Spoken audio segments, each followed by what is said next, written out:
Hello, ഇന്നാണെങ്കിൽ കുറച്ച് ചെമ്മീനൊക്കെ കിട്ടിയിട്ടുണ്ട്.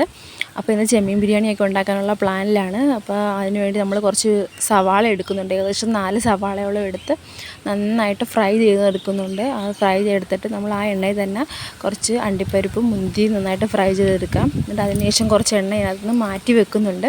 കാരണം വെച്ചാൽ നമുക്ക് ഇത്രയും ആവശ്യമില്ല. ഇനി റോസ്റ്റ് ചെയ്യാൻ പോവാണ്. കൊഞ്ച് റോസ്റ്റ് ചെയ്യാൻ നമുക്ക് ഇത്രയും ആവശ്യമില്ലാത്തതുകൊണ്ട് നമ്മൾ കുറച്ച് എണ്ണ മാറ്റി വെച്ചിട്ട് അതിനകത്തോട്ട് നമുക്ക് ഇഞ്ചിയും വെളുത്തുള്ളിയും കുറച്ച് പച്ചമുളകും നന്നായിട്ട് ഫ്രൈ ചെയ്ത് വരുമ്പോഴത്തേക്ക് തക്കാളി ഇട്ട് കൊടുക്കാം. എന്നിട്ട് ഉപ്പും ആഡ് ചെയ്ത് നമുക്ക് നന്നായിട്ട് മിക്സ് ചെയ്ത് കൊടുക്കാം. എന്നിട്ട് അത് നല്ലോണം തെളി നന്നായിട്ട് ഫ്രൈ ആയി വരുമ്പോഴത്തേക്കും നമുക്ക് അതിനകത്തോട്ട് മഞ്ഞൾപ്പൊടിയും മുളക് പൊടിയും ആഡ് ചെയ്ത് കൊടുക്കാം.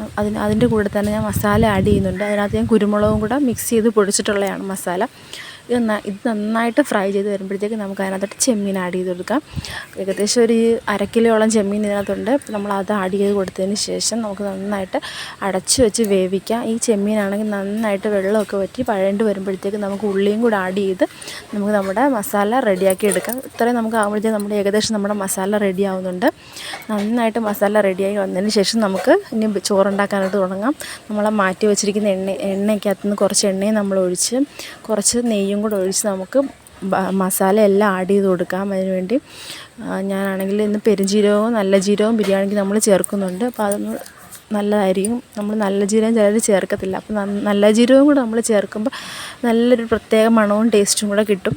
അതിനുശേഷം വെള്ളം ഒഴിച്ച് കുറച്ച് ഉപ്പും കൂടി ഈ സമയത്ത് ആഡ് ചെയ്യണം. കാരണം എനിക്ക് സ്കിപ്പായി പോയിട്ടുണ്ട്, വീഡിയോ സ്കിപ്പായി പോയിട്ടുണ്ട്. അപ്പോൾ അത് ആഡ് ചെയ്ത് നന്നായിട്ട് 2 ഗ്ലാസ് അരിയോളം ഞാൻ ഇടുന്നുണ്ട്. നല്ലോണം വെള്ളം തിളച്ച് നന്നായിട്ട് 2 ഗ്ലാസ് അരി ഇട്ട് ഏകദേശം ഒരു വിസിലടിച്ച് 5 മിനിറ്റ് ഞാൻ മാറ്റി വെക്കുന്നുണ്ട്.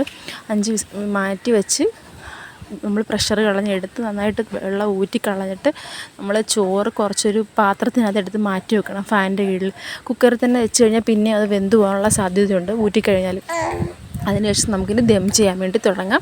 അപ്പോൾ ആദ്യം നമ്മൾ ചെമ്മീനൊക്കെ ഇട്ട് അതിൻ്റെ പുറത്ത് നമ്മൾ ചോറും ഒക്കെ ഇട്ട് നമുക്ക് നന്നായിട്ട് ദം ചെയ്തെടുക്കാം. നമ്മൾ 2-3 ലെയറായിട്ട് ഇപ്പോൾ അത് ചെയ്യുന്നുണ്ട്. അതിൻ്റെ പുറത്ത് നമുക്ക് ഈ സവാളയും നല്ലോണം ഫ്രൈ ചെയ്ത് വെച്ചിരിക്കുന്ന സവാളയൊക്കെ ഇട്ട് കാഷ്യൂനട്ടും ഒക്കെ ഇട്ട് പിന്നെ അതിന് മല്ലിയിലയൊക്കെ നമുക്ക് ആഡ് ചെയ്ത് കൊടുക്കാം. അങ്ങനെ നമ്മൾ ആഡ് ചെയ്ത് കുറച്ച് നെയ്യും കൂടെ എടുത്ത് നമുക്ക് ദം ചെയ്യാൻ വേണ്ടി വെക്കാം. ഒരു കുറച്ച് വെള്ളവും കൂടെ ഒഴിച്ച് ദം ചെയ്യണം. കാരണം പ്രഷർ കുക്കറിലായതുകൊണ്ട് നമുക്ക് ഇച്ചിരി ആവശ്യമുണ്ട്. അത് മാത്രമല്ല ചോറ് കുറച്ചും കൂടെ വേവാനും ഉണ്ടല്ലോ. അപ്പോൾ ഒരു 1/4 ഗ്ലാസ്സോളം വെള്ളം കൂടെ ഒന്ന് ജസ്റ്റ് ഒന്ന് തളിച്ച് വെച്ചിരുന്ന് നമുക്ക് കരിയാതെയൊക്കെ ഇരിക്കും. അപ്പോൾ അത് എൻ്റെ ഒരു ടിപ്പാണ്. എനിക്ക് എല്ലാവരും ചെയ്യുമെന്ന് എനിക്ക് അറിയത്തില്ല. ചോറ് നന്നായിട്ട് വെന്ത് ഇരിപ്പുണ്ട്. ഒരുപാടൊന്നും വേവത്തില്ല. കാരണം നമ്മുടെ വേവ് അനുസരിച്ച് വേണം നമ്മൾ വെള്ളം ഒഴിക്കേണ്ടത്. അപ്പോൾ നന്നായിട്ട് ദമ്മൊക്കെ പൊട്ടിച്ചപ്പോൾ അടിപൊളിയായിട്ടുള്ള മണമൊക്കെ നല്ല അടിപൊളി ബിരിയാണി ആയിരുന്നു. അപ്പോൾ നിങ്ങൾ നിങ്ങളുടെ വീട്ടിൽ ഇതൊക്കെ ഒന്ന് ട്രൈ ചെയ്ത് നോക്കണം. നമുക്ക് കുഞ്ഞുങ്ങൾക്കായാലും സ്കൂളിലൊക്കെ കൊടുത്തിട്ട് നല്ല ബിരിയാണിയാണ്. അപ്പോൾ നല്ല മണമൊക്കെ ആയിട്ടുള്ള ബിരിയാണിയൊക്കെ റെഡി ആയിട്ടുണ്ട്. ഇന്ന് പപ്പടവും സലാഡും ഒക്കെ നമുക്ക് ഇതിൻ്റെ കൂട്ടത്തിലുണ്ട്. കുറച്ച് ചെമ്മീനെല്ലാം നമ്മൾ കണവയൊക്കെ ഫ്രൈ ചെയ്തിട്ടുണ്ട്. അപ്പോൾ എല്ലാവരും ഒന്ന് സബ്സ്ക്രൈബ് ചെയ്ത് സപ്പോർട്ട് ചെയ്യാൻ മറക്കല്ലേ.